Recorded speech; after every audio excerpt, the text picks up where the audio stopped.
The Vivarium Project is different things to different people. To the children who are undergoing it, it's a 10-week curriculum in which they get more thoughtful about thinking by studying how animals think and a variety of different kinds of animals. And during these 10 weeks, a couple of times they will simulate some of the animal behaviors using computer graphics and things like this blimp, which is radio controlled and can act the part of a fish or a microorganism.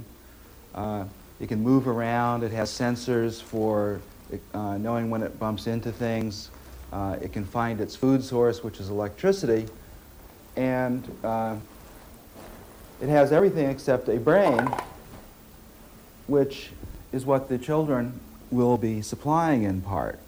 One of our inspirations is this ecosystem sphere, which is a completely sealed environment that has live shrimp in it, bacteria, some plant material, and sunlight. And it's one of the simplest, completely closed ecologies. In contrast, this little gadget is what we don't want to do, which is a robot that can respond by bumping into things and moving around, but it's mechanical. We want the children to think about, if you will, wet mentalities rather than silicon ones. To adults, it's a much more challenging project than artificial intelligence because no one in artificial intelligence has yet been able to do something as complicated as animal mentalities. So from our standpoint as computer scientists, we're very interested in developing new programming languages that can allow children to express these things.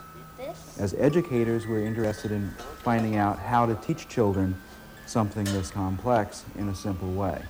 One of the reasons why the Vivarium Project is being done at MIT, at Arts and Media Technology Lab, is because this is a clash, a collision between different kinds of cultures. There are people in artificial intelligence here, educators, people in graphics, arts, and other kinds of media, and it's a perfect kind of place to sort of rub the humanities up against technology. We'll have to do a whole new kind of computer graphics in order to express what animals actually look like.